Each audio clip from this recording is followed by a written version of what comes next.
Nah, pemberitaan ini sangat mengejutkan sekali ya kalau menurut saya ya. Bahkan MK membatalkan setidaknya kemenangan istri Mendes di Serang dikarenakan ada kegiatan dukungan dari Mendes ke Kades. Bayangkan ya ini ya, padahal ada dukungan dari Mendes, Menteri Desa yang mendukung istrinya.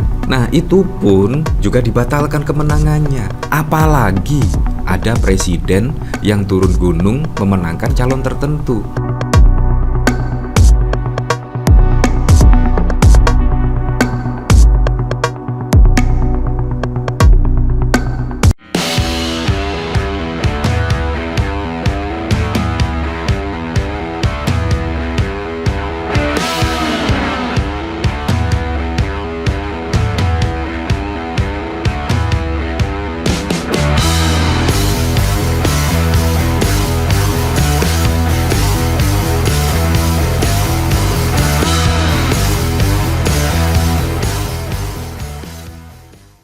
Ya, bahkan kalau kita lihat pada saat lalu juga ada kop viral ya yang mengatasnamakan Kementerian Desa dan lain sebagainya, bahkan viral dan dikomentari oleh netizen-netizen tentunya, dan akhirnya ramai diperbincangkan dan sudah diklarifikasi. Nah, itu pun juga dibatalkan kemenangannya. Apalagi ada presiden yang turun gunung memenangkan calon tertentu. Terus terang ketika ada Mahkamah Konstitusi memutuskan membatalkan kemenangan istri dari Mendes ini sangat mengejutkan publik. Dan ini juga langsung teringat kepada siapa? Ya, kepada orang nomor satu di Indonesia yang pada saat pilkada lalu bahkan turun gunung untuk memenangkan calon tertentu. Untung saja dari tim Andika Perkasa dan Hendy pada saat lalu mencabut gugatan di Mahkamah Konstitusi. Nah, memang menjadi pertanyaan yang sangat serius sekali ya pada saat lalu ya, kenapa tiba-tiba gugatan Andika Hendy dicabut ya. Tetapi memang itu sudah keputusan ya, dan menurut saya saat ini sudah terjawab ya, terjawab. Kalau misalkan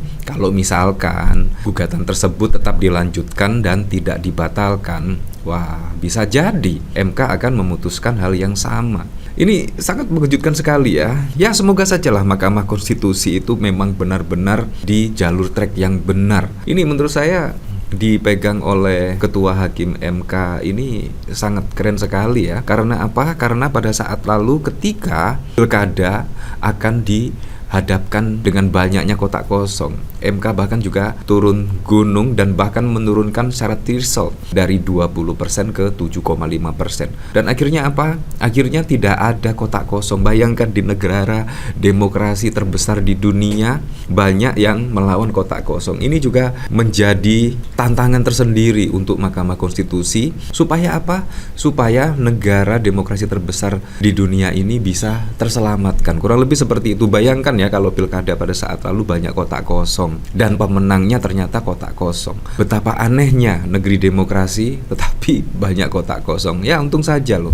Dan bahkan yang cukup mengejutkan juga dari putusan Mahkamah Konstitusi, ya setidaknya untuk menghindari koalisi gemuk, pada saat lalu keputusan MK juga sangat mengejutkan sekali. Pilpres 2029 semua partai politik bisa mencalonkan pilihan presiden masing-masing tanpa harus berkoalisi. Nah, ini juga sangat keren sekali. Untuk apa? Ya, untuk mendominasi di pemerintahan, untuk memecah dominasi di pemerintahan. Ini sangat keren sekali. Ya, walaupun saat ini juga masih didominasi, setidaknya pada Pilpres 2029 itu tidak ada dominasi dan lain sebagainya. Menurut saya sangat keren sekali ya. Nah, kalau kita lihat pemberitaan dari sini ya, MK batalkan kemenangan istri Mendes Yandri di Pilgub Serang 2024. Mahkamah Konstitusi membatalkan hasil Pilkada Kabupaten Serang 2024. MK meminta KPU melakukan pemungutan suara ulang. Dalam pertimbangannya, MK berpendapat ada keterlibatan struktur aparat pemerintahan desa yang berkaitan erat dengan tindakan atau perbuatan baik yang disengaja maupun tidak disengaja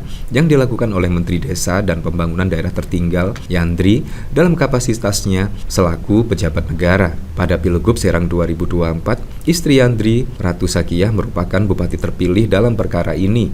Ratu Rahmatu bertindak sebagai pihak terkait. Pelanggaran itu menyebabkan keberpihakan kepala desa yang terjadi secara masif di sejumlah desa yang tersebar di Kecamatan Kabupaten Serang, kata Hakim Konstitusi Eni Nurbaningsih dalam pembacaan putusan pada 24 Februari.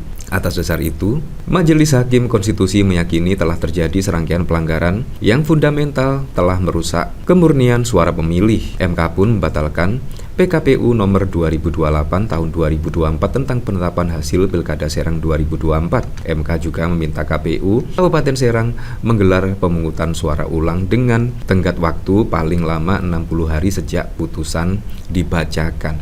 Nah, artinya Anda bisa menyimpulkan sendiri ya. Ini bahkan ketika menteri setidaknya ya Anda tahu sendirilah mendukung istrinya dengan melibatkan aparat desa dan lain sebagainya, itu bahkan MK memutuskan untuk membatalkan kemenangan dari istri Mendes Yandri tersebut, apalagi yang didukung oleh Pak Presiden. Wah, itu pastinya juga akan secara tidak langsung lah seluruh jajaran di bawahnya pasti akan mendukung calon tertentu. Tetapi untung saja Andika dan Hendy membatalkan gugatan. Nah, itu apakah keputusan dari Ibu Megawati? Ya, kita tidak tahu. Yang jelas memang seperti itu kenyataannya. Pada saat lalu Andika Hendy membatalkan gugatan itu sangat wow sekali dan sangat disayangkan, dan bahkan semuanya terkaget-kaget ketika keputusan Andika dan Hendy membatalkan gugatan di MK. Nah, apakah ini juga termasuk jawaban pencabutan gugatan Hendy? Ya, kurang lebih seperti ini. Kalau diteruskan akan ada setidaknya yang akan dibatalkan oleh Mahkamah Konstitusi kemenangan di Pilkada Jawa Tengah. Ya, kita tidak tahu. Yang jelas memang faktanya kalau kita lihat dari pemberitaan di sini menurut saya ada korelasinya ya. Nah, pada saat lalu memang Yandri Susanto klarifikasi viral surat Kop Kemendes demi acara pribadi. Nah, ini demi acara pribadi ya. Untung saja loh Mahkamah Konstitusi tegas. Ini sangat keren. Menteri Desa dan Daerah Tertinggal Yandri memberikan klarifikasi ihwal viralnya surat undangan kepada sejumlah elemen masyarakat untuk menghadiri haul kedua almarhumah Biasmawati binti Badin pada santri dan tasakuran di Pondok Pesantren Mbak Imahdi Soleh Mamun pada 22 Oktober 2024 yang lalu. Surat itu viral karena menggunakan kop surat Kementerian Desa dan Tertinggal yang ditandatangani atas nama Yandri selaku Menteri Desa dan Daerah Tertinggal kepada wartawan di Istana Kepresidenan pada 23 Oktober. Yandri menjelaskan, selama 15 tahun ini acara tersebut sudah rutin digelar. Jadi setiap tahun kami bersama istri tinggal di sana menyelenggarakan Hari Santri Nasional, dan itu biasanya memang dibuat besar-besaran, ramai datang ribuan orang. Terus karena 2 tahun lalu ibu meninggal, kami buat acara haul. Orang tua saya sebagian dari bentuk dharma bakti pengabdian saya, rasa sayang saya kepada anak yang sudah dibesarkan, dan alhamdulillah sudah berhasil kepada orang tua saya, ujar Yandri. Ya, seperti itulah. Jadi memang untuk kepentingan pribadi ya. Ya, untung sajalah. Saya sangat berharap sekali ya Mahkamah Konstitusi gas, tidak pandang bulu ya. Kalau kita lihat dari sini sangat tidak pandang bulu sekali, walaupun istri dari Kemendes, tetapi MK melakukan yang terbaik lah, dan setidaknya menjadikan harapan setidaknya kepada masyarakat untuk penegakan konstitusi. Ya, semoga sajalah Hakim MK, Ketua MK bisa berada di jalur trek yang benar ya untuk menyongsong setidaknya pada Pilpres 2029. Tegasan MK ini sangat-sangat diperlukan untuk menegakkan peraturan konstitusi di dalam negeri ini. Ya, untuk lebih selengkapnya kita kembalikan lagi ke masyarakat menilainya seperti apa.